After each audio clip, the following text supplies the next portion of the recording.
accidentally party a bit too hard and wake up on a plane to Pakistan?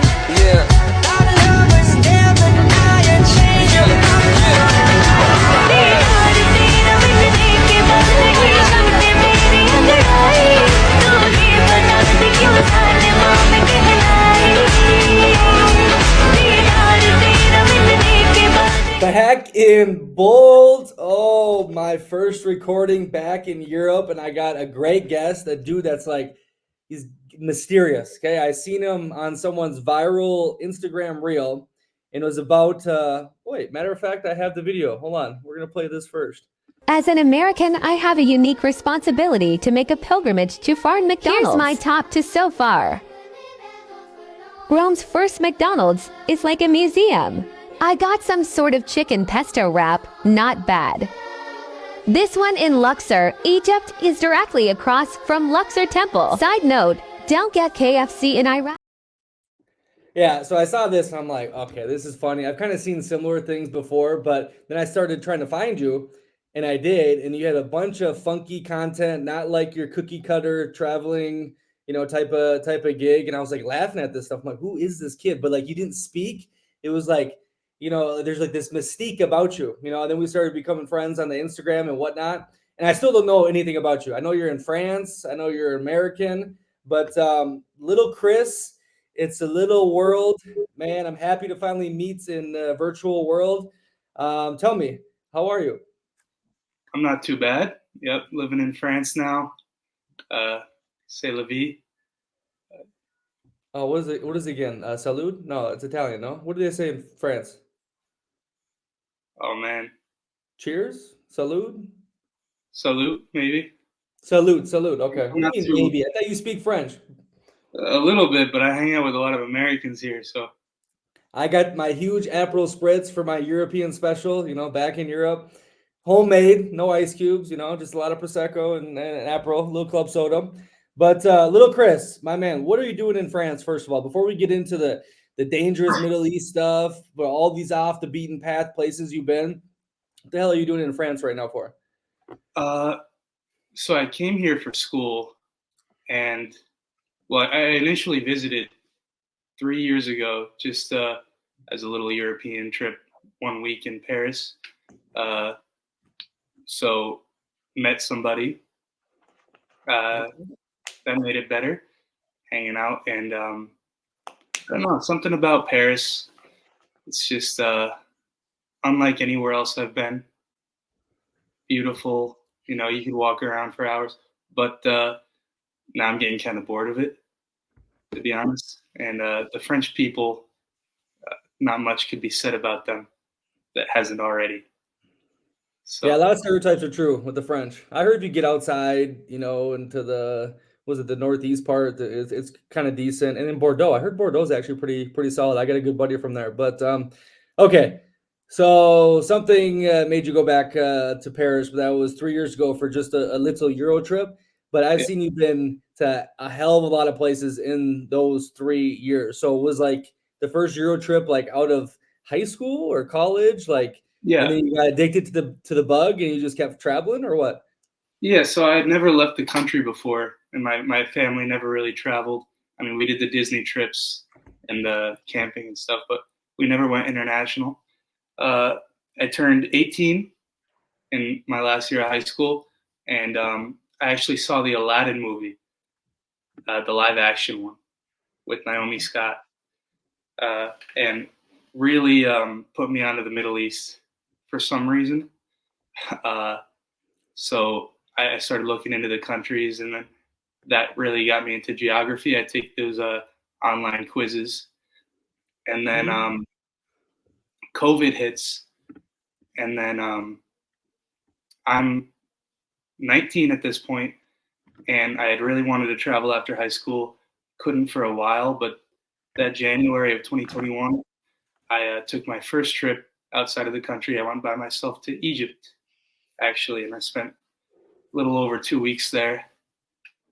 And then from there, I would, just work a ton and travel as much as I could. Okay, so the live performance, it caught a Middle Eastern bug. Was it the mystique of the culture or how foreign it was? You said your parents weren't too world travel-y either. So I assume where'd you come from? The Midwest, the sheltered background, like enclosed or where? No, I came from Connecticut, so Okay, so the East Coast. yeah, they just my dad was in the Navy, so he visited Oh, with no okay. passport a few places, but uh, they just never really felt the need to travel, the want, I guess. But I guess I kind of did. I saw the movie and yeah, something about the I always liked history, so it just sort of made but that sort of clicked like oh yeah, these places exist. Might as well go check them out. Yeah, no, I haven't quite made it to the Middle East or Africa. No, yeah, I haven't. But I'm really into Alexander the Great and shit like that. So like, I definitely want to do that whole route. Obviously, and this is what I'm going to get to is the danger and you have to do the weird visas and the terrorists and obviously I've been doing this traveling for a minute and I've learned that a lot of that is blown out of proportion. The danger, obviously, it can happen to you, but it's quite rare if you're not too stupid. So this Middle Eastern adventure, your parents, your father was in the Navy.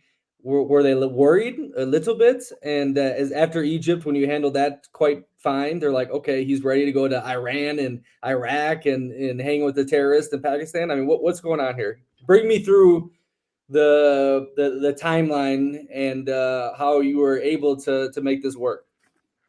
Yeah, so Egypt was the first trip I went on, and uh, I sort of said I was going to go, and my mom was like, "Whatever, like I can't stop you." And my dad was like rationalizing with himself, like, "Oh, you're going to be with a tour group. It's going to be, no tour group." But yeah, people, At 19? yeah. Jeez. Okay. So yeah, he was just thinking like, plenty of people have been to Egypt. It's the pyramids. Everybody's been to Egypt, so you should be fine. And then after that, the next country I went to was Ecuador, and then they were all South America. Oh. After that, the third country I went to was Kurdistan in the north of Iraq. So at that point, they just sort of gave up. I think they don't really ask too many That was the questions. third country you'd ever been to. I thought you could you go to Europe before Egypt? No, So you went Egypt to Ecuador to Kurdistan. Okay, yeah, that's a quite a beginner's solo traveling route. yeah, it was. It's definitely not what most people do. I think most people start with like Europe, work their way to Mexico or Thailand. But yeah, I started with Egypt. I think you learn a lot of the stuff takes people longer to learn elsewhere, but maybe in Egypt, it sort of speeds the process up a bit. Definitely paid much more for the taxi, that sort of stuff than I should have, but that's all a learning opportunity. And you pay more in Egypt, it's not so bad.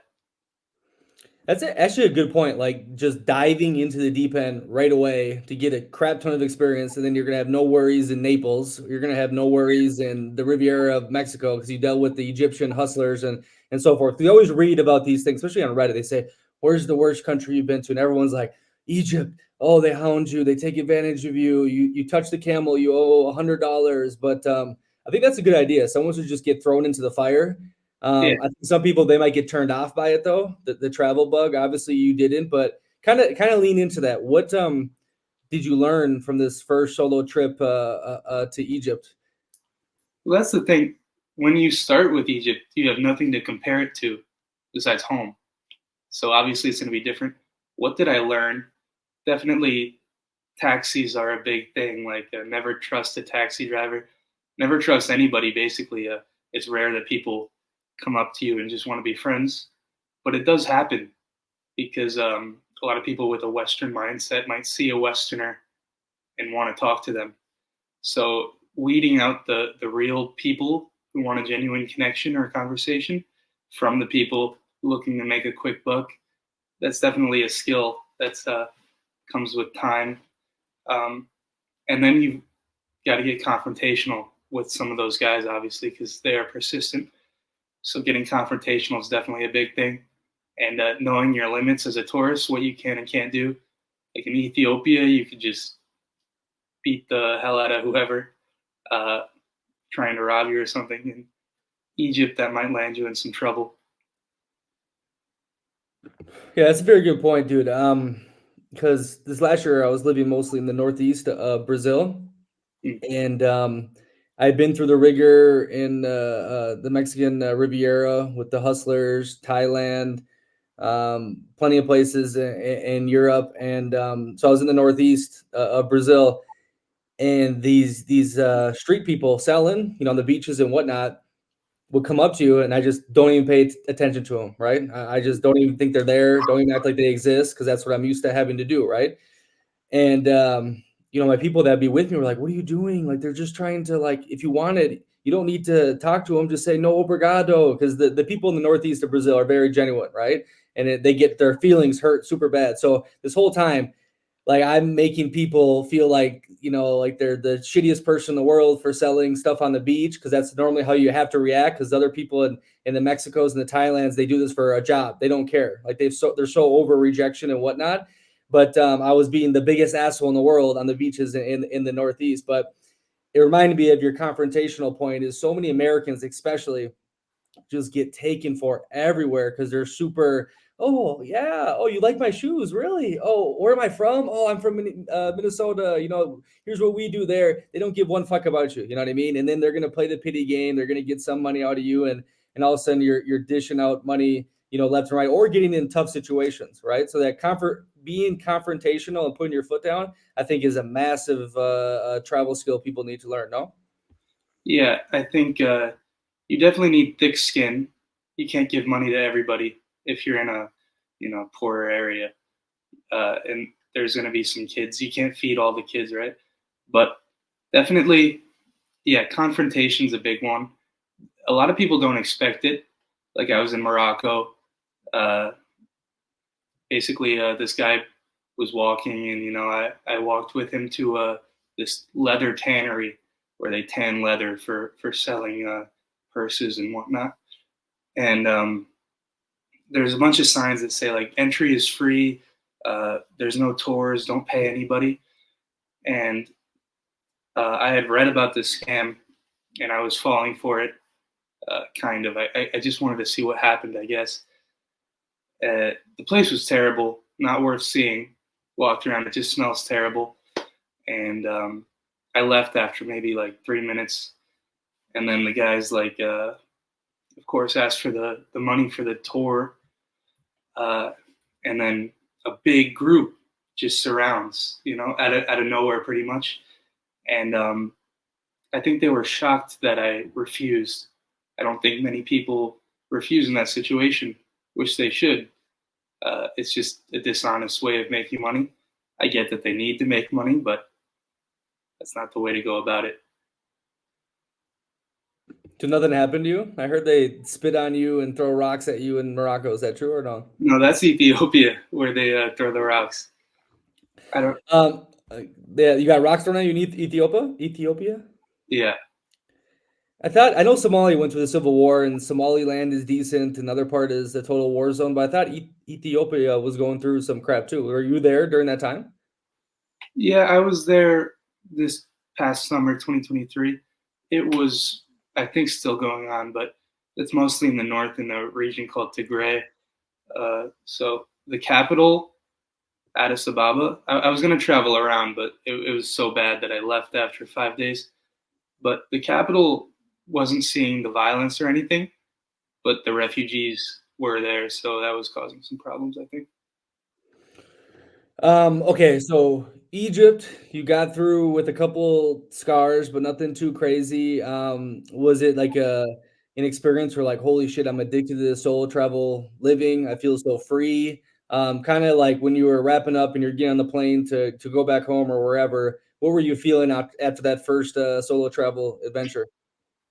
Uh, it was weird because it was exhausting in a lot of ways, but yeah, I just couldn't wait to get out again and do more. And at that time, I had all the money but no time, and right now I'm kind of the opposite. But yeah, I just couldn't wait to get out again.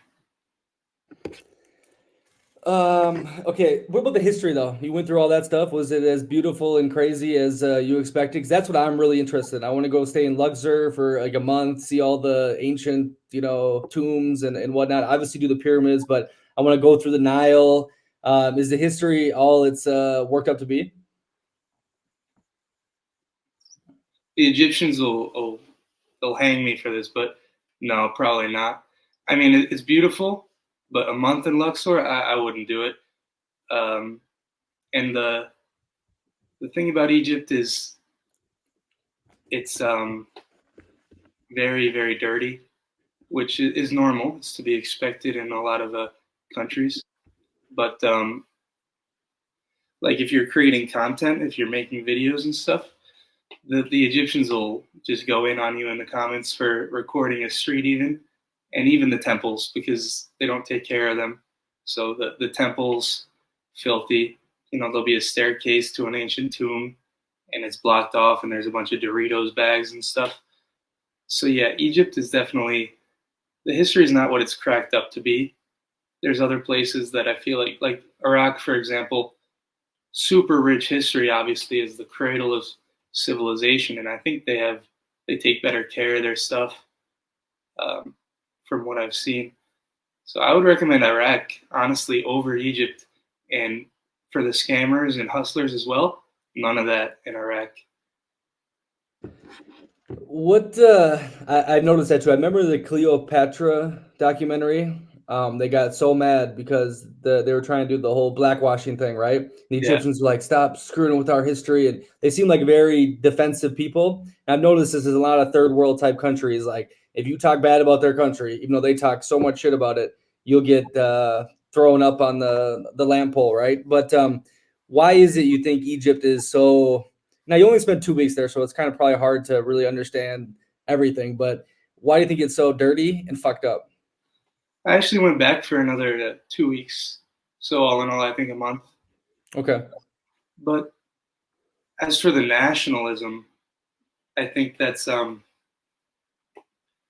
don't quote me on this, but when all those places were once like the Ottoman Empire, and Egypt hadn't really ruled itself for a long time, right? Because the Greeks and the British, and I don't think Egyptian had been ruled by an Egyptian for most of its history.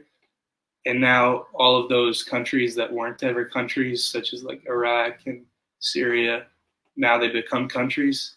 The way to be a country is to make the people extra nationalists, to preserve whoever's in power or whatnot. So Yeah, I know they had a lot of issues. When I was living in Bologna, they would have these huge signs everywhere about this Italian that was imprisoned in Egypt for, they said, being an activist or whatnot, and the European Union couldn't do anything about it. So I know they got a heavy hammer. I've read horror stories about like the content dudes going down there and getting their cameras confiscated or paying huge fines. Does that happen to you? yeah, I was walking around just a normal looking street in downtown Cairo, just recording with my phone like this. It was just pretty much a market, right? Food stands and such. And I was with a friend that I had met. So we were going around trying some of the street food. So I'm recording. This guy comes up behind me and puts me in a chokehold. It's a short little Egyptian man. So I kind of just push him away, and then he goes for something in his pocket, and then everybody's pretty much gathered around. People are yelling. My friend's screaming, "He's American! What are you doing?" This guy's like furious, trying to get my phone, and eventually we figure out he just wants me to delete the video, which I do. I go into recently deleted and recover it. There's no people in the video even. I don't know why it was such a strategic location that I couldn't record. There's no military guys. I know that's a bad thing. There's no government buildings, but for some reason that street's just off limits, and there's no signs, so it's impossible for tourists to know the rules. But I saw Egypt recently passed a law where if they don't deem the spot as a beautiful place, then you aren't allowed to take photos. I think this is in response to that food channel guy. Oh, Who, I saw that. yeah, I think that was a law in response to his video where you can't take photos of everything there. If it So related, compromises the vision of yeah, Egypt. yeah, it hurt their tourism for sure too, because I think they make a decent amount of money off tourism, right? I think most of their money comes from tourism. A But don't decent quote me. chunk. Okay, so relating to this Egypt, and then also you can talk about the other countries you've been to. I think the Westerners have this idea too. You hear about all now, like, oh, we're so authoritarian, and the government is taking away our freedoms, which I don't necessarily disagree. But I think when you go through places like this and you realize, like, okay, damn, we've had it pretty decent in the West, and you're not going to get chokehold for recording things if you're a tourist in the USA.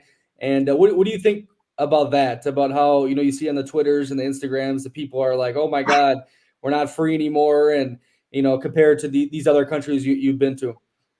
Yeah, I think it definitely puts it into perspective. But at the same time, we get to talk about it. We get to talk about all of our problems. I think that's a big thing about America's image abroad, where people are less likely to talk about problems elsewhere. So our problems get magnified through us being able to talk about it online. And obviously, America dominates the media, so they see all our stuff.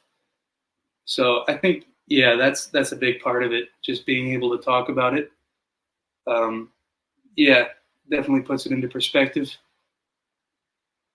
You're 1,000% right on that. The amplification of our craziness and issues and people bitching and pouting in the West. And I think a lot of it is even pushed further by, the enemies of, if we're talking about USA for sure, like the Russians, the Chinese, and Yeah, the governments, I should say. I definitely think they have accounts that are huge. They've done studies on this. Like a ton of the top conservative groups were started in Russian troll farms, and they get, the what's the old people call us, the boomers all riled up, and there's on both sides, the left and the right. I heard about this one time. These Russian troll farms started like a huge like far right movement gathering, and then they got the leftists to join the gathering together because they're playing both sides to create this huge turmoil thing. And so I think that's a great point you made, though, is that we're allowed in the West to bitch and moan about all these different things, but someone in quote unquote the third world or places like this, they're just trying to survive, and they don't want to catch the wrong eyes of an authoritarian government, and all hell breaks loose. So I yeah. think people don't really realize that much.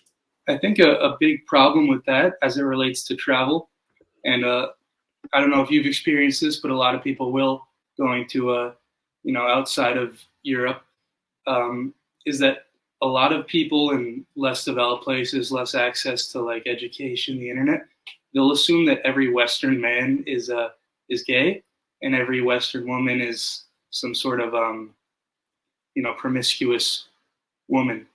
So there's a lot of unwanted touching coming from that.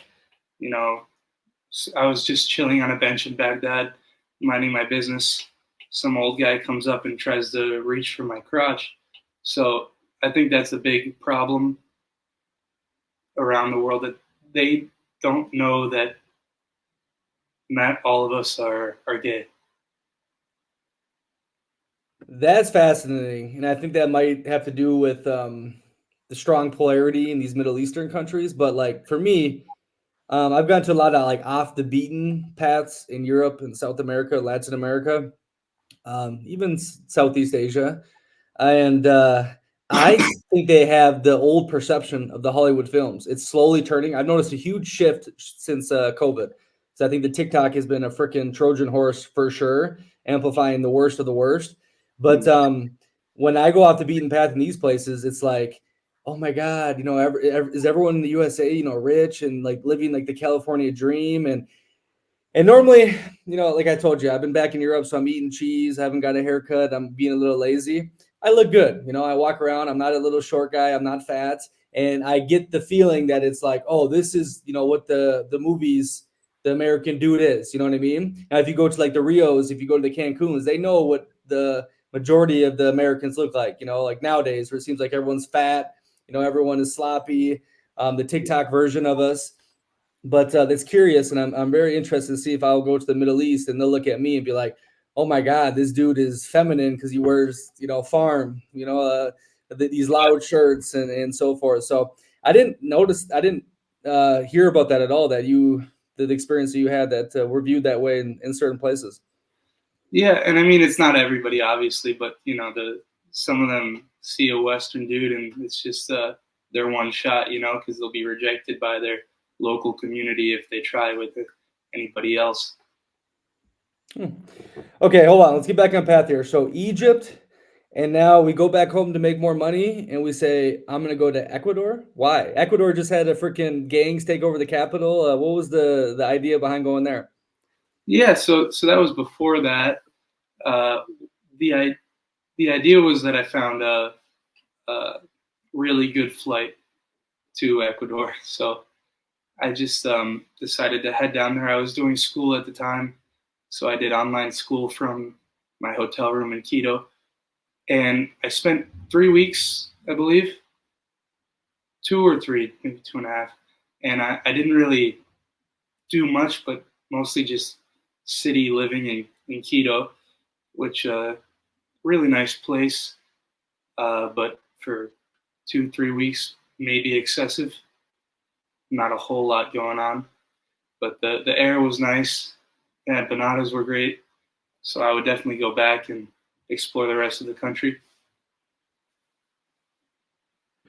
Okay, so you were doing online school at this point, and were you getting? How were you making money? Did you go home and work, and then decide to jet out, or you know, how is a student affording this? I know obviously in Latin America you can find good deals, for sure, but Yeah, you know, people are interested in this idea.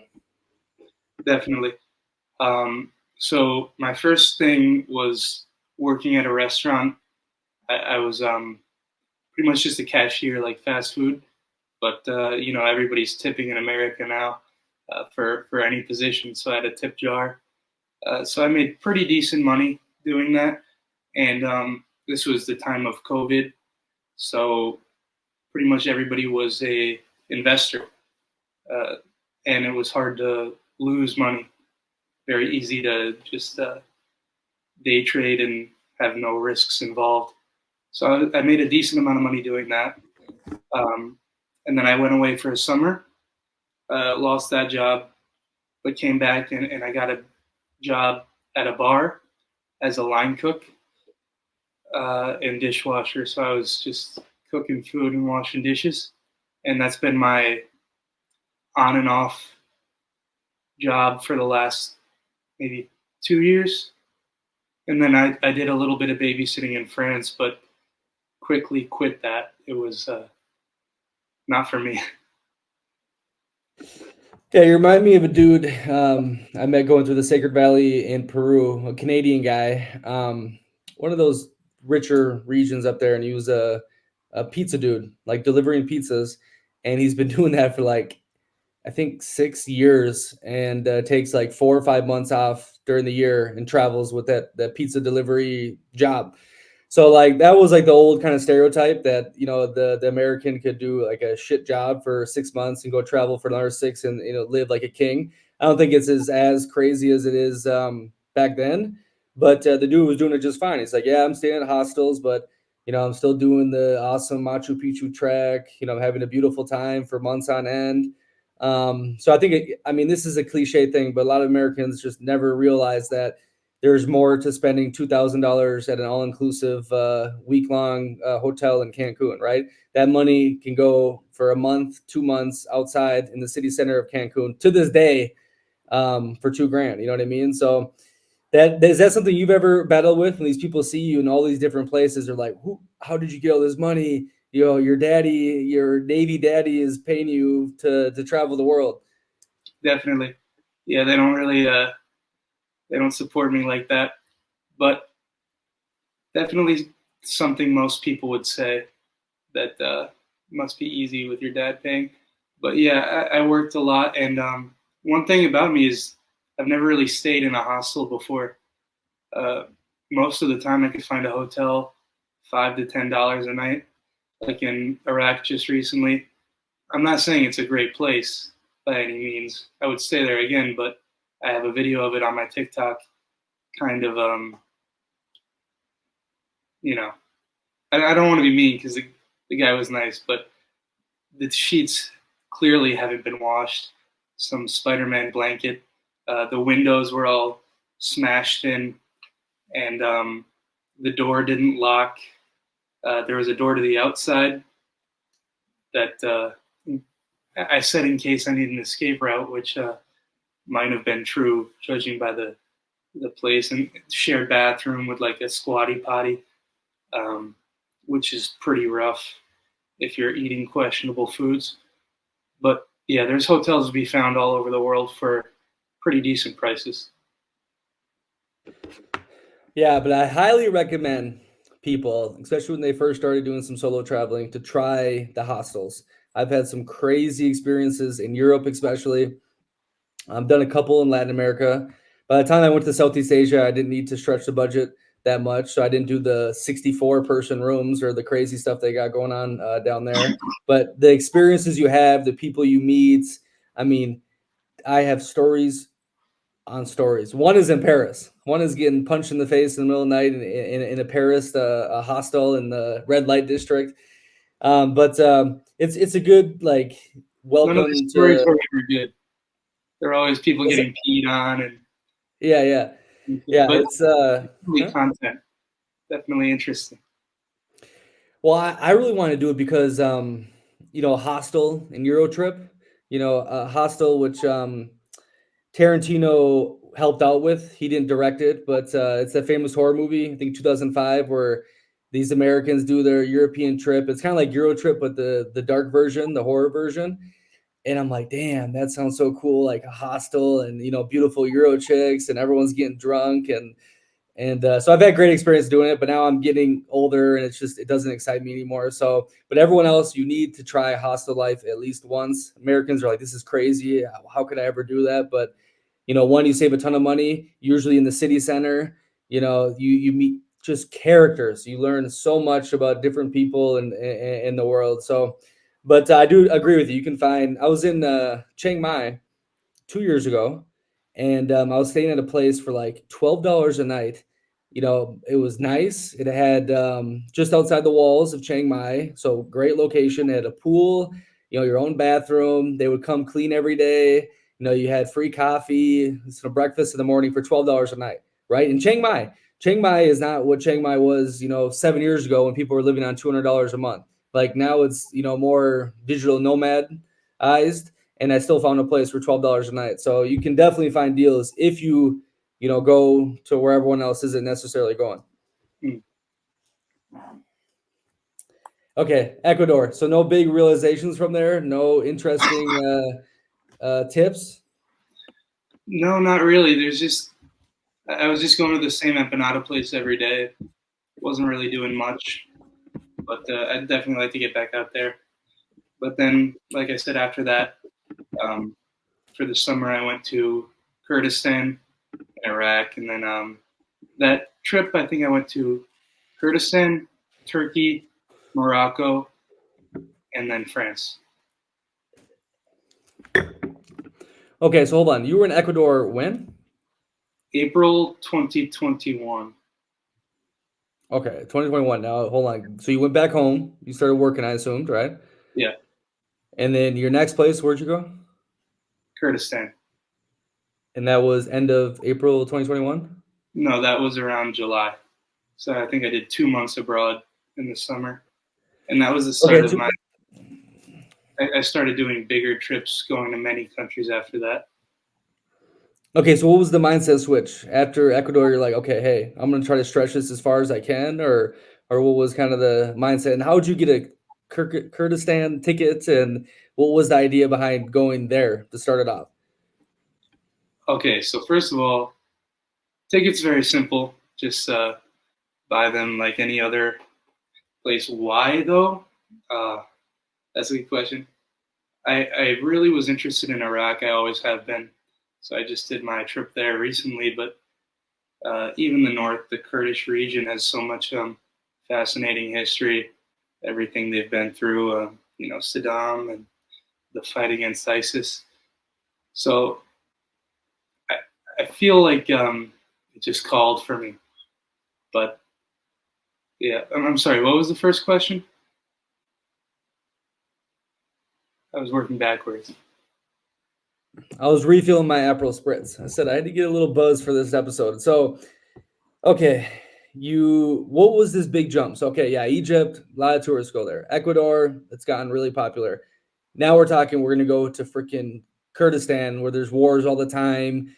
Like I said, how are you flying in there? I mean, I travel a lot and I bet I could find this ticket there, but it's not something that just pops up on Google Flights. Probably get a bunch of warnings and whatnot. And what was kind of like the reason of the 250 some recognized countries that we're going to go to this spot first? Yeah, so like I said, it just sort of called my name. Um, as for warnings, that's what's surprising. There really are. You could just go wherever and nobody questions it. The security at the airport might, but that's usually coming back where they'll ask me why I was there and all that. But going there, it's pretty straightforward. They do like to ask for hotel reservations for some places. So Kurdistan was one of them. And I'm the kind of guy who shows up and walks to try out a few different hotels to see where I really want to stay. So usually in that situation, you just show them a screenshot of a place on Expedia. You don't have to pay for it, no confirmation. You just show them the name of a hotel and it's fine. So yeah, flying in is very straightforward. When I landed though, I went to immigration, and it's a visa on arrival for U.S. citizens, and they've got a booth off to the corner, which I didn't see. So I just try walking in, and this guy is just no English, just keeps demanding my military ID. And I say, I'm not military. And he says, military ID, you need one. And I said, but I'm just a tourist. And he doesn't get that. So eventually somebody else comes over, and I explain that I'm just a tourist. I'm not in the military. And they send me over to get my visa. Very straightforward. You just pay, I forget what it was, maybe 75 US dollars. And then they stamp you in. And then not a lot of people showing up there. I didn't find a taxi, so I had to sort of walk to the city from the airport. But then somebody came and picked me up, so I did a little bit of hitchhiking upon arrival, brought me to the edge of the city, and yeah. Wait, who picked you up? You didn't know him, right?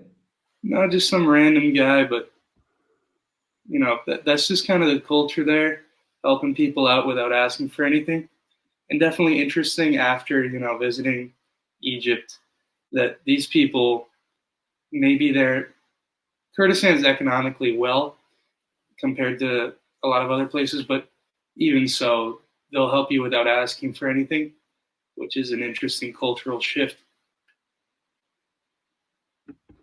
Yeah, I've heard that actually in the Middle East that people have some of the best, most hospitable times ever. Get invited into homes, have dinner, anything you need, wash your clothes, etc. That was the experience you've had, being around these countries, no?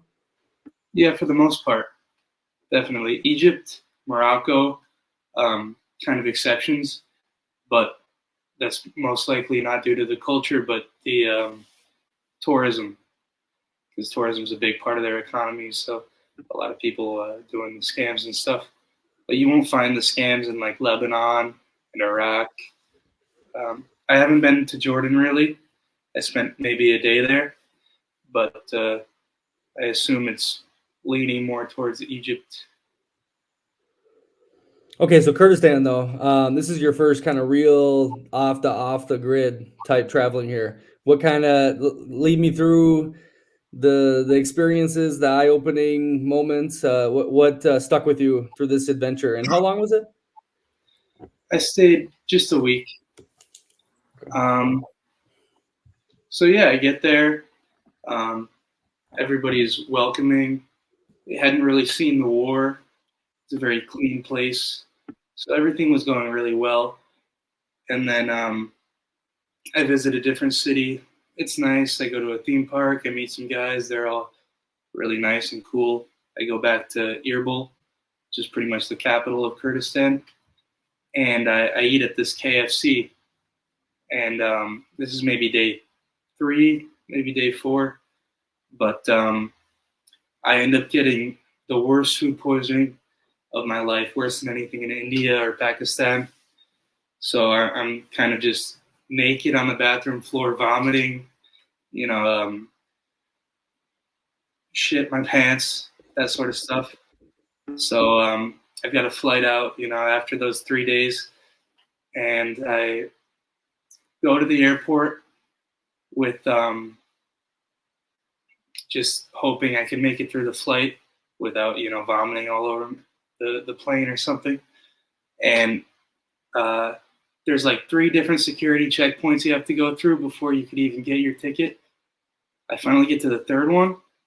You even have to take like a bus to the next terminal.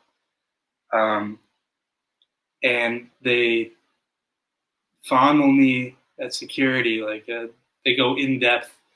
They check my backpack, and I've got like my soiled underwear in there that I didn't get the chance to wash yet.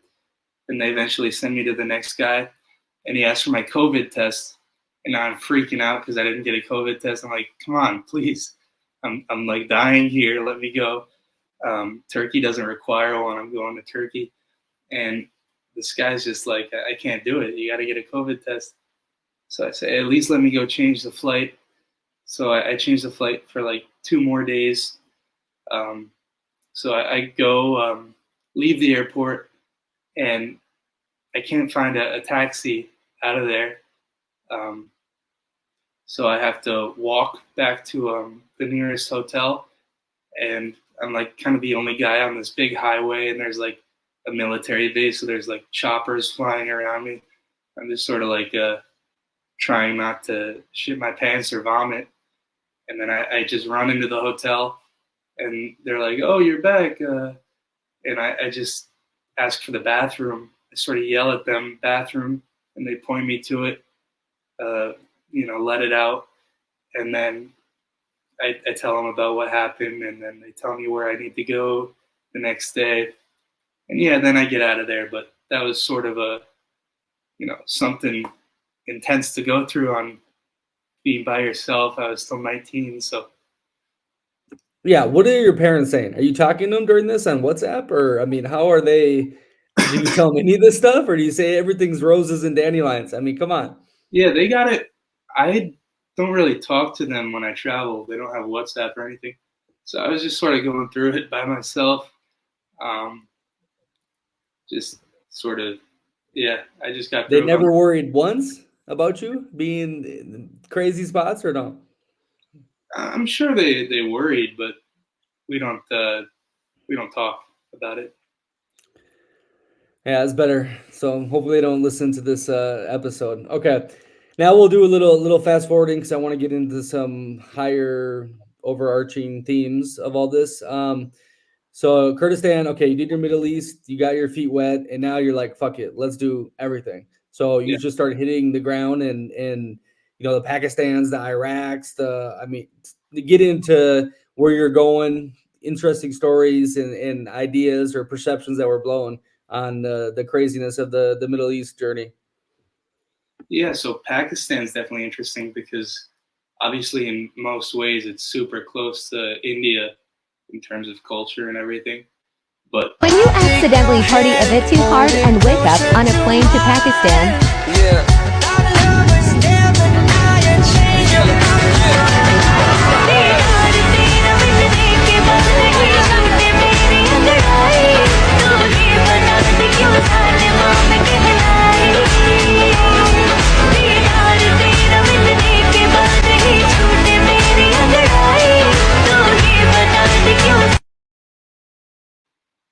Okay, bro. So when I first of all, I gotta hear the story, if it's exaggerated or if it's true. And second of all, when I see a dude like you, you're a younger dude, kind of clean cut, but not like super loud or anything, just like a normal dude you would see.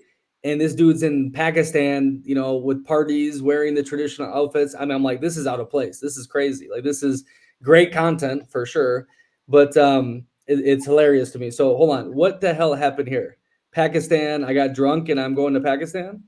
Yeah, so you kind of need to say something crazy to go viral on TikTok, especially like I just hated the sound of my voice, so I didn't want to like talk. So I just relied on saying something wild so that I didn't need to do the typical vlog of people like being emotional or something about travel.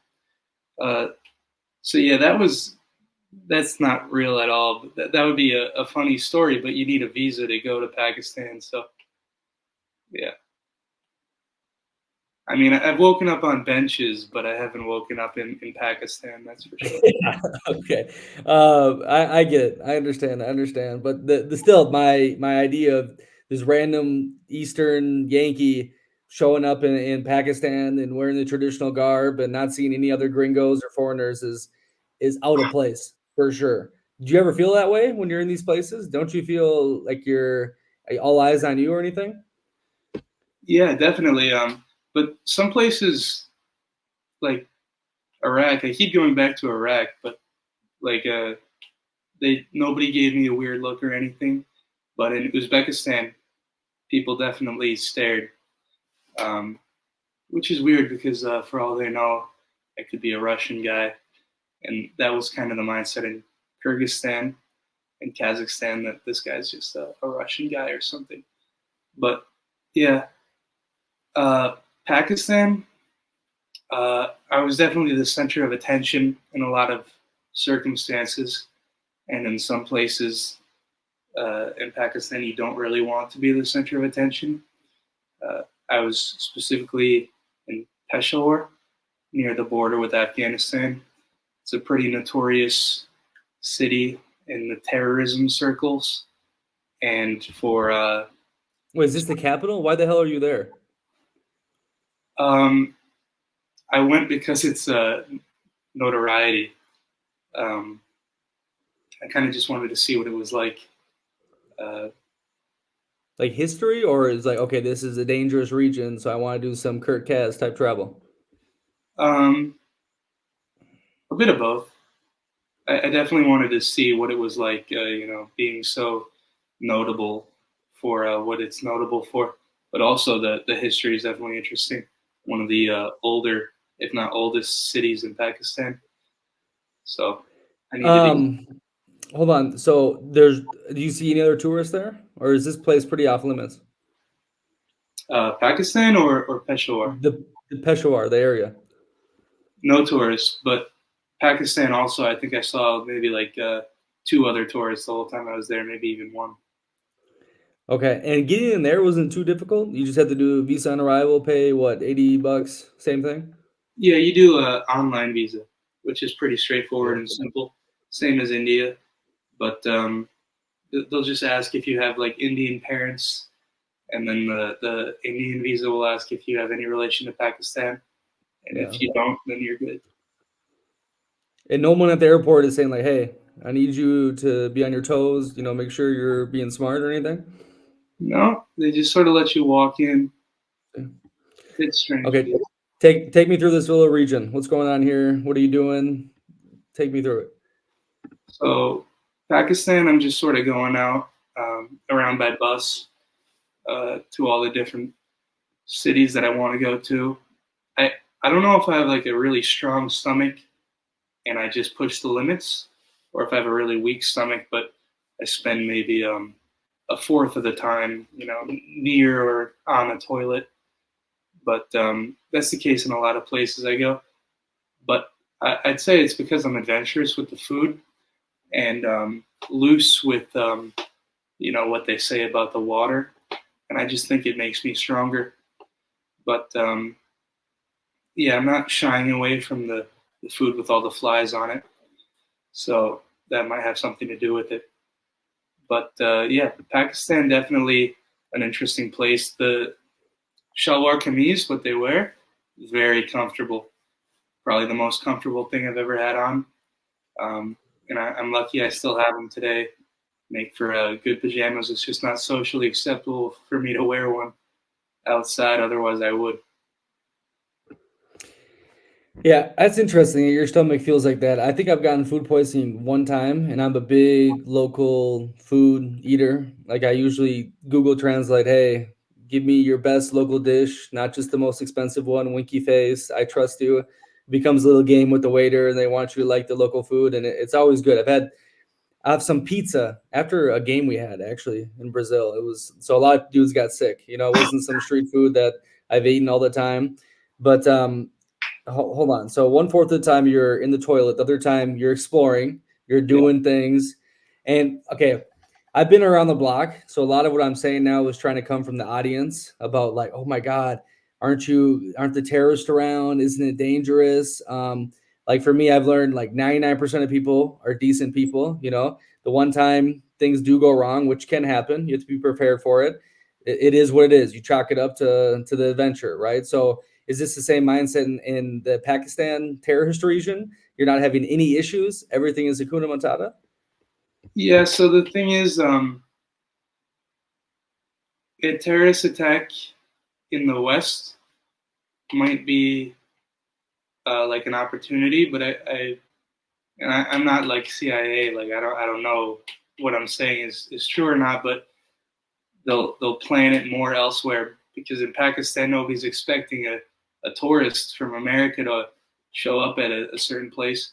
Maybe they'll target a place that's frequented by Westerners, but I mean, just walking around, probably unlikely something bad will happen to you. A lot of that stuff's probably planned in advance. So I wouldn't worry too much about that. Kidnapping, that's something else. But I guess I had never really thought about it. Like when I was in like places the government says it could happen, I'm not consciously thinking about it because it seems rare. You know, I'm not going to Haiti or anything. It's just Iraq. Yeah, I think that's a good mindset. It's like you kind of attract if you're like, holy shit, something's gonna happen bad. You know, I'm worried. You know, you give out that weird vibe. But if you're just lollygagging around with your head up high, it's like the people look at you like, okay, this dude, he must do this. He must be okay somehow. He must know people. Like, why else would he be so free and not worried, right?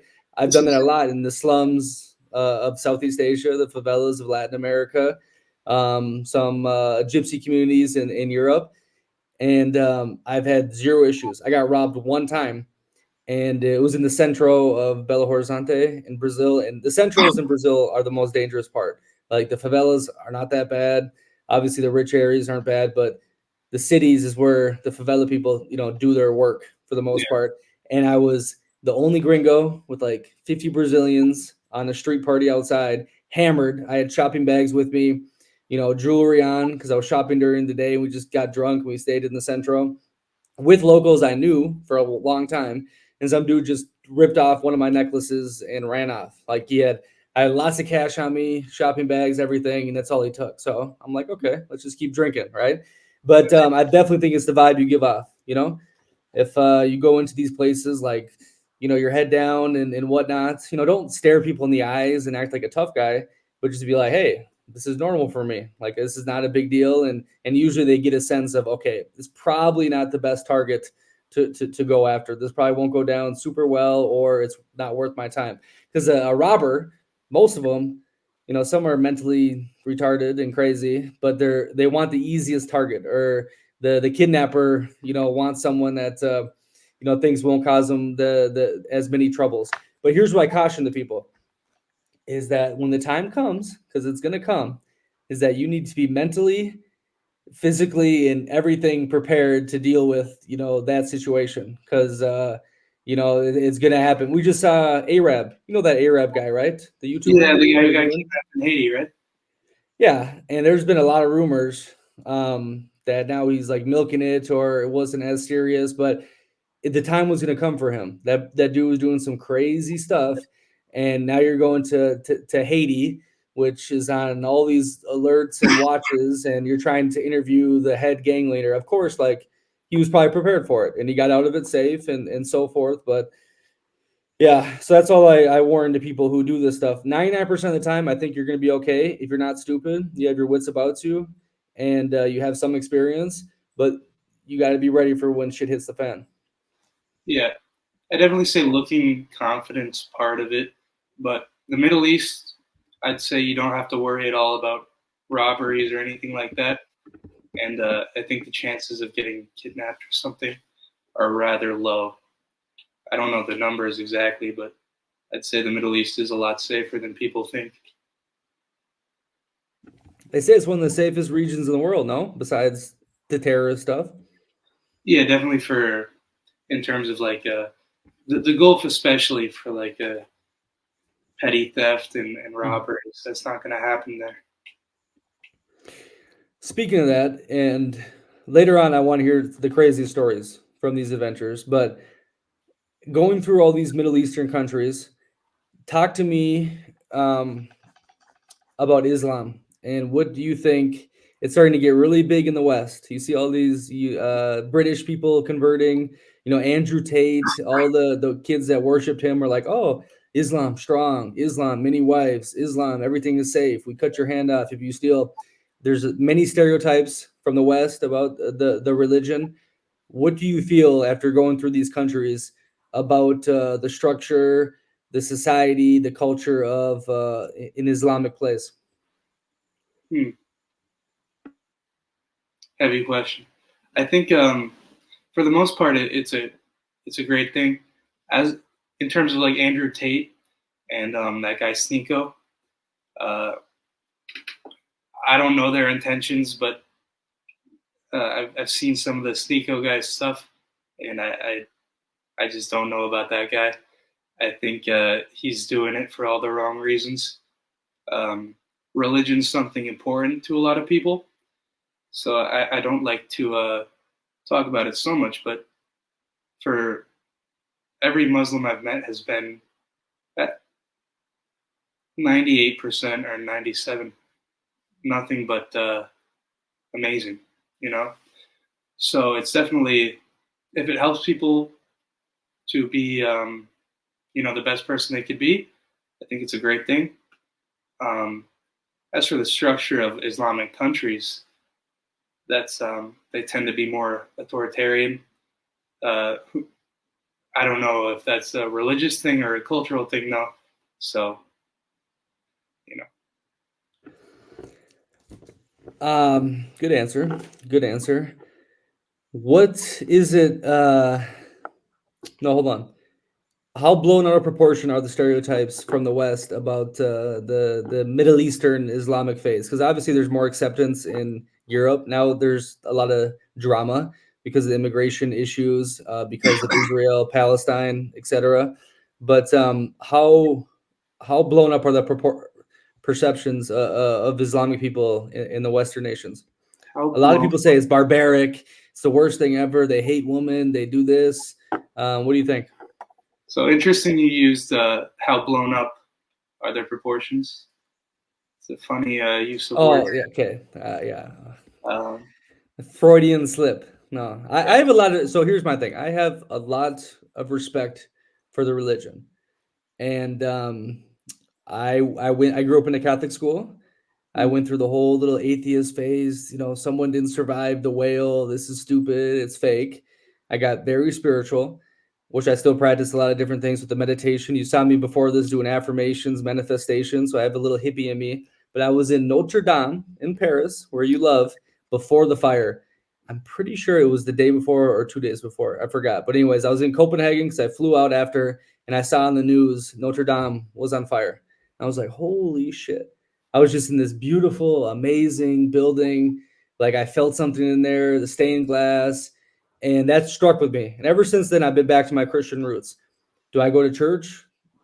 Not that much because the whole man-made, corruption thing and so forth. But I went to one in Poland, which was a beautiful experience in Catholic Poland, going through like a brutalistic church experience compared to like more lively in the Midwest and in USA, what I grew up in. So like right now I identify as a Christian and I've gotten into, Europe. A lot of it was built on Christianity, especially when Constantine converted the empire. Obviously Rome was pagan and so forth, but it's like Richard Dawkins said recently, who's a hardcore atheist forever. I'm culturally Christian because that is Europe, and our buildings and our churches and the vibe and our openness and so I identify as a Christian. Okay, and the more and more we go to battle, it seems like I get stronger and stronger on my Christian beliefs. But I do respect Islam a lot because I think they do a lot of great things. I think they are an antidote to some problems in the West, as we see Andrew Tate yap about constantly, what we see Sneeko talk about. Do I think everything they do is great? No, but I do have a lot of respect. I was in the smallest Tartar community in Europe, or in Poland.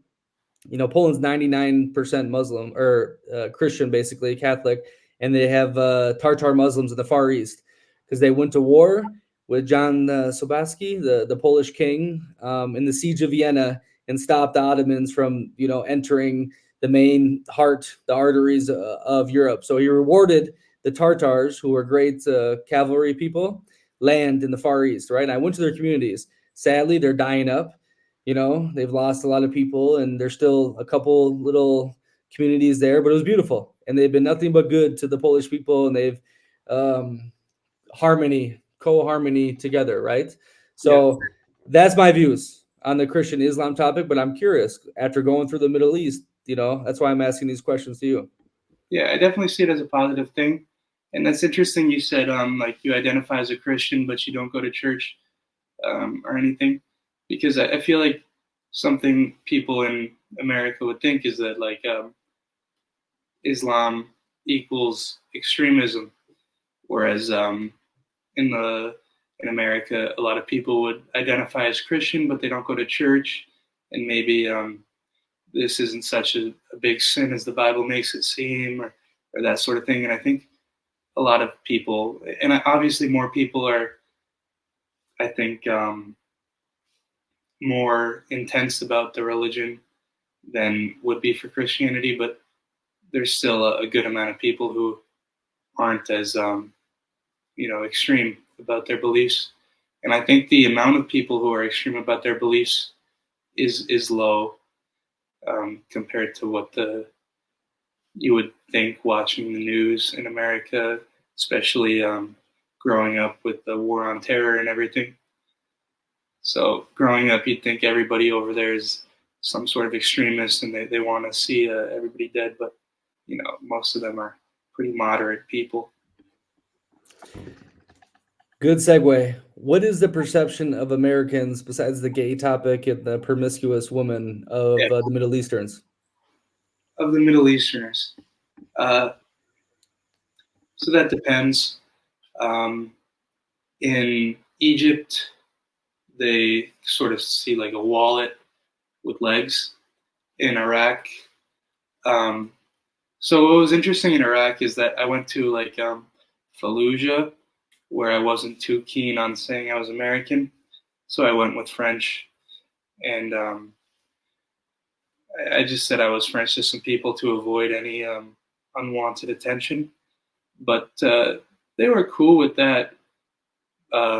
And some guy even, I told him like, oh, I'm American, but I live in France, and he said, just tell people you're French, and I didn't really listen. I told a good amount of people I was American, and the difference was crazy because if I said I was French, they're like, "Oh, that's cool, like welcome to Iraq." And when I said I was American, people would try to buy me stuff. They would be like, "Oh, you're American? Let me pay for your bus ticket. Here, come. I want to buy you some sweets and stuff." And a lot of the culture is like you fight to pay, right? But it's really impossible in this case to pay. The shopkeeper won't take the money. You could throw it and they'll chase you down to make sure you have your money. Even if you go like this, like no. It's wait, talking about because you were American, you tried paying for something and they wouldn't allow it. Yeah. And Fallujah.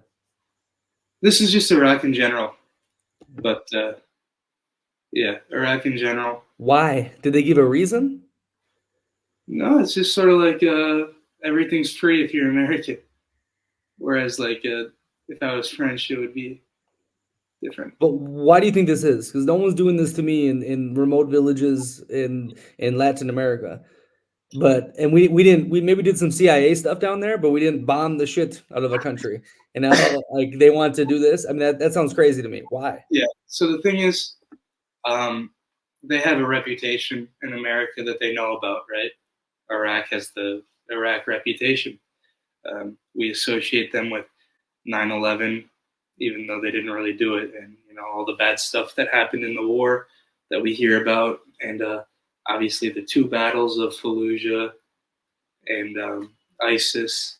So all that bad stuff for an American to be visiting, I think that's saying something about like the healing of the nation, and also um, a little bit of it is people, and I say a little bit because it is a little bit, but people were happy to see an American because they really like America for because Saddam Hussein, obviously America took him out, and not a lot of people liked the guy, so they're pretty happy about that. You felt that on the ground floor that a lot of them didn't like Saddam.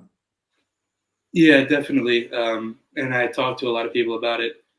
Um, and I met one person who liked him, and then maybe like seven who didn't.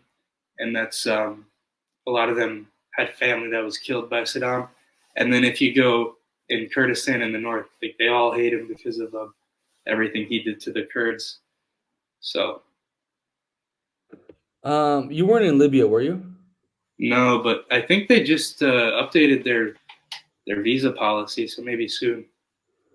Because I'm really curious to hear on the ground level the thoughts on Gaddafi, because Yeah, so many Westerners or whoever is promoting this stuff, is talking about the good Gaddafi did, and he wanted to create a strong Africa, the African currency, and all the conspiracies and so forth. And obviously, as me, who questions a lot of different things, but who was ultimately glad for the alphabet agencies and for securing world USA dominance and my dollar being strong. Like I have to give him some credit.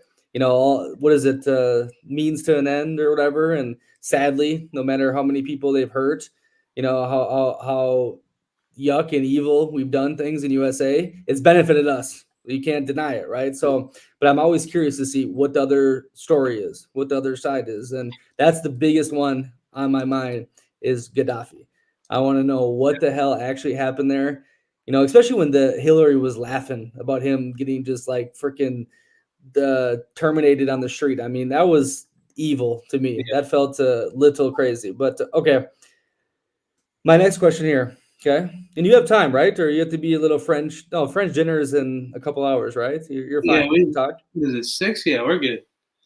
Perfect. My next question is why do you think um, the West is so much more, it depends on what parts, but developed compared to the majority of, the East or the Middle East, Africa? What is the reasoning behind that, you think? Because you tell me, oh, Egypt's dirty. A lot of these places are um, not as run properly, strong men in power. What is your thoughts on that?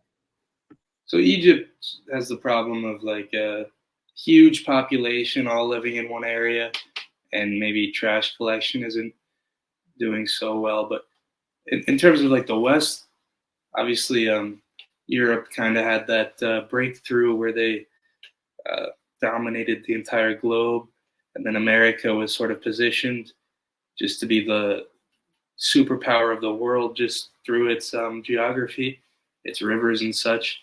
Whereas like Africa doesn't have any deep water ports, and even the longest river, like the Congo or the Nile and the Niger, the longest rivers in Africa, you can't really ship down them too much. I think there's a lot of rapids, not too many deep water ports. So Did you read Guns, Germs, and Steel? no, Okay. I watched a real life lore video. He Oh, I've talks seen a about, couple of his things. That was good. Okay. yeah. But no, not talking about places you haven't been. I'm talking about the Middle East, the places you've stepped foot in. You know, you said you were in India. I mean, what the hell? I've heard so many horror stories about India, which I want to go to still because all the ancient history. Um, from the shit you've seen, not from the videos you've watched, why do you think, you know, and it's not everywhere in the West, okay? Because you see the stuff in the Philadelphia streets, you see the stuff in Paris with, craziness. I don't see much in Munich. Munich is freaking nice, but why has the West developed and continuously feels better to live in than most of the Middle East and in places that you've been to that we were discussing? So you're talking about like culture wise? Society, yeah, functioning, because I can speak a lot about Latin America, about why this chaoticness and craziness compared to, the North Americas and Europe, but you've been to places I haven't, so that's why I'm asking you. Okay. Um, there's definitely something to do with women involved in society. In some places, it's more common, but India, not as many women are involved in society, it seems. You don't see them as much walking around and stuff. Um, that's probably part of it. Um, children, I think, is another part of it. In a lot of places, contraceptives aren't all too common, it seems. And I think the thought process is that the more kids you have, it's sort of like a lottery ticket or an investment, even if you can't afford them. Whereas we in the Western world would, family plan, maybe have as many kids as you could afford, at least some of the more responsible people. So I think that's part of it too. Um, Hold on. You say if women are more a part of the society in the Middle East, it'll be more developed. Why? well, I was just talking about India, Okay. but yeah, I think in general, women getting involved is a good thing for the economy and such. I mean, I know traditionally in America, the stay-at-home mom thing was big, but I think nothing wrong with both people working, and the woman being outside, I think, says a lot about the safety of an area as well. If it's safe for women, that's generally a good sign for most things. Because in India, I don't know if you saw recently the Spanish YouTuber couple, the they were camping in India, and the wife was, brutally raped by a gang of guys. And I've seen like documentaries that this happens quite often in like India and Bangladesh, and they just underreport it. They don't report it. The police, it just doesn't happen here. So I think that's something important to figure out before development. Yeah, any traveler, if you ever see like a middle-aged woman jogging in the morning or shit any time of the day in the neighborhood, you're in a good spot. Yeah, That's a cliche, but if you can see that somewhere, okay, you don't have to worry about anything. yeah, and something interesting. People say if you see kids playing in the streets, that's a good sign. In my experience, that's not always a good sign at all. Brazil, That's the favelas, you see kids everywhere, or you see in Central. Yeah, but they don't harm the kids. yeah, But for you, it could be trouble. yeah, definitely. Okay, so you don't have any concrete reasons to why the Middle East, besides the wars, besides the oil, besides all that their way of society hasn't necessarily caught up to modernism. And look, I'm not a proponent. It's benefited me, our world we live in now, the globalization, the modernness, internets, everything has made me a great life. But I'm not a proponent against traditionalism. Okay. But I've met a lot of people from Iran. I met a lawyer in Phnom Penh, the capital of Cambodia, who Yeah, escaped and is trying to find online work anywhere she can. And her family got a shit ton of her money taken away from the government because they owned a bunch of land in some place I forgot. And She had no rights, nothing. I mean, total brutality, what she told me, you know? So I'm curious and I need to go. This is the biggest thing I always say, and I've learned is like, I need to go see a place firsthand to speak about it and to understand what the hell is actually happening. Because a lot of the times your perceptions blow up. A lot of stereotypes, okay, do come true, but for the most part, you leave the place with a whole fresh new perspective that no YouTuber, no Twitter account, no friend could get through your head. Yeah, well, that's the thing. I was thinking more of like India and some of the places I've been in Africa. As for the Middle East in general, it's much more developed than I expected and what a lot of people would expect, I think. And especially if you go to like the Saudi Arabia and the United Arab Emirates, Dubai and Qatar and stuff. But even like Iraq, like I was in Fallujah, very notorious city uh, for being, the hot spot of the war, the insurgency or whatever. But they're building a new mall, and everything's kind of nice. It's relatively clean, so I don't think the standards of living are as bad as a lot of people would expect in the Middle East. Yeah, besides the Gulf states though, like the Middle East countries you were been to, like they're clean, they're safe. Clean? No. Safe? Yeah. For More the, clean than Ecuador or no? no, no. Really? Ecuador I found to be very clean, Okay. whereas I have been to Oman, which is a Gulf place, very clean, but they get the guys from India to Yeah. sweep the streets.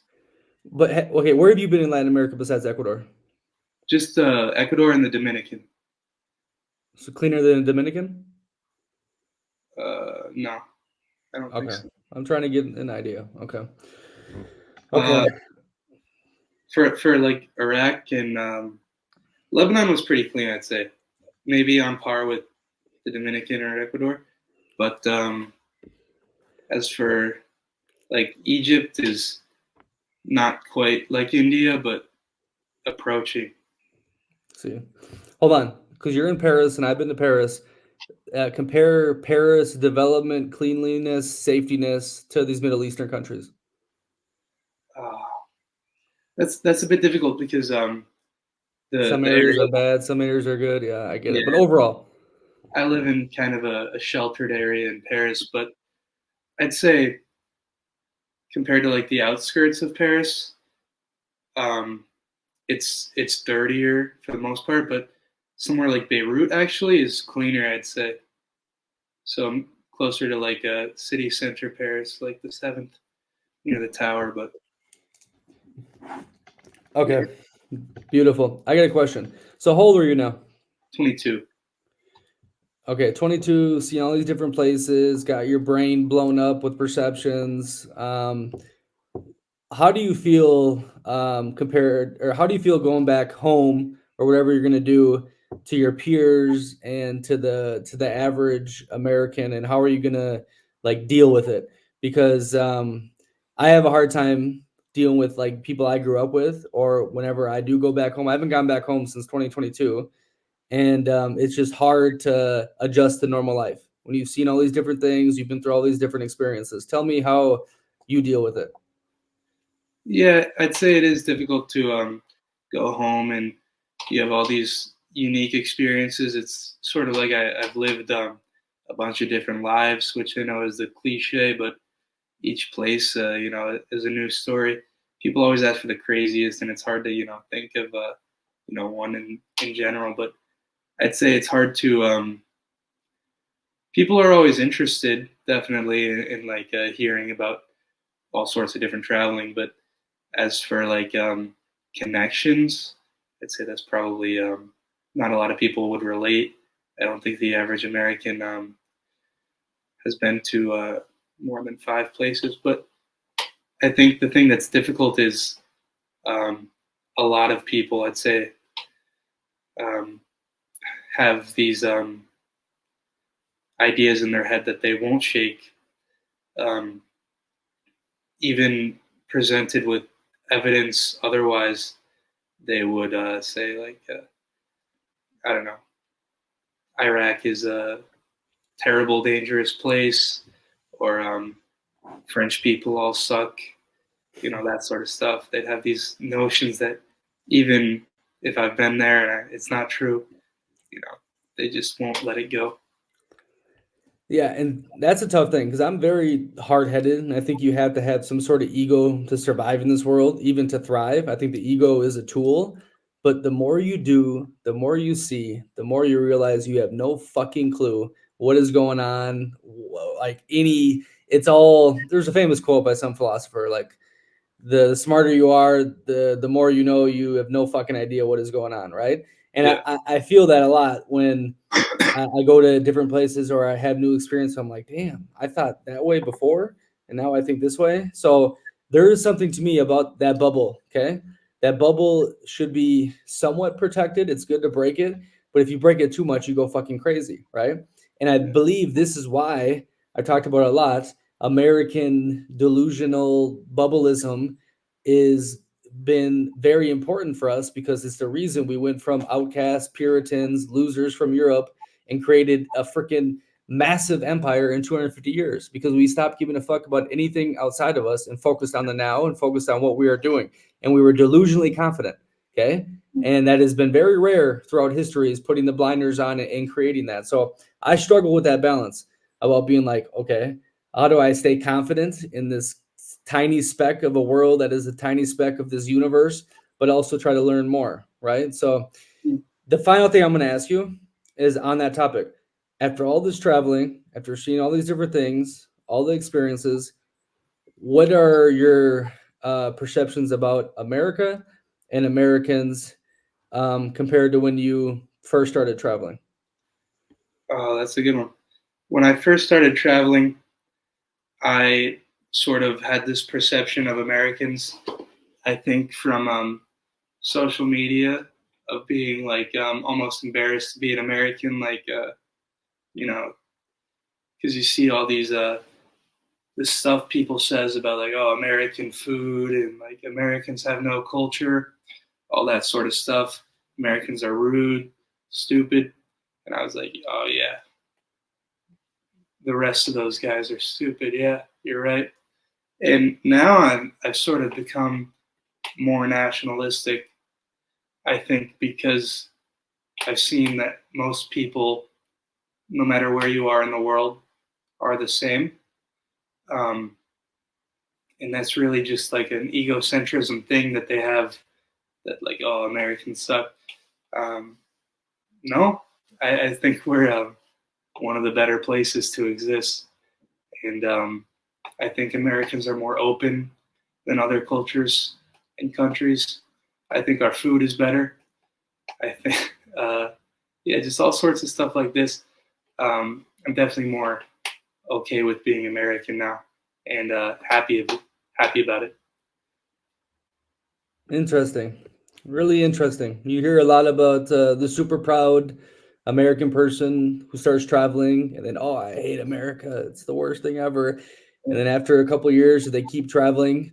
They realize all the pros about USA. And it's the same for every other country. You know what I mean? Like you leave, you say it's stupid. Why do we do this way? Why do we eat this? You know, why does my people, whatever.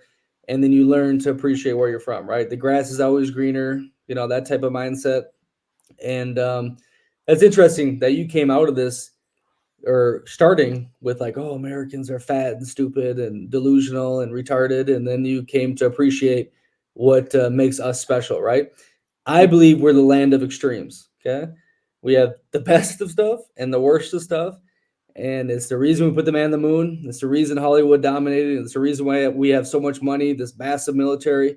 It's the reason why we're uncultured. It's the reason why we're fat. Um, Culturally pretty fucking stupid, historically stupid, you know, don't understand, you know, the arts of life or whatever the rich Euros have to say. But good, awesome. What is in store for It's a Little World? You're going back home. You're living in Paris. Tell me the philosophy, and then you're just TikToking. I know you just started the Instagram. Tell me what the hell you are doing in the future, young man. Uh, what does the future have in store? That's a good question.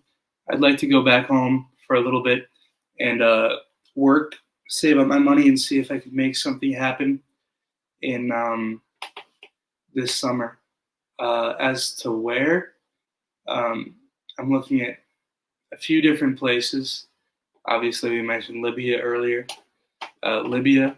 I'd like to get back to Latin America. It's been a long time. So Colombia or Peru, maybe the Amazon region. Brazil, my amigo. Go to Brazil. I'll show you a good time. Other than that, East Asia, maybe Afghanistan. So we'll see what the money is like and what's happening. And then I'd like to get back out there as soon as I can. As for, yeah, I'm mostly on TikTok now. I would like to start a YouTube, but something about filming in public, more and more I'm getting more okay with it, but it's definitely embarrassing. Yeah, you just get over it. It stops mattering. You just got to do it, and Hakuna Matata. But business, so you're studying, or what the hell were you studying? You were in Ecuador. This went out the way. Are you finishing a degree, or are you just saying, fuck the school, I don't need it anymore, or what? Yeah, I don't know. At this point, I was doing mechanical engineering for like maybe a semester and then like a few years of journalism. And I didn't finish that because I really hated it. And so now I'm doing business, but we'll see what the future has. Yeah, pump out some content in this little world. I think opportunities will come and follow your instincts like you have, and everything's worked out. Beautiful story. I'm glad we got to finally meet. I look forward to seeing more of what you got in store, and enjoy Paris, my friend. Enjoy the good food, the uptight culture. Come on, the Parisians are pretty uptight. They think they're pretty cool, no? Very. Okay. So it's not just the stereotype, the Parisian attitude, but I'm glad everything's working out for you, and we stay in touch, okay? Definitely. Nice talking to you. All right, everyone else, live bold. I'm almost done with this Aperol. I've refilled it a couple times, so it's a Wednesday. Don't worry about it. It's Europe. Ciao, ciao.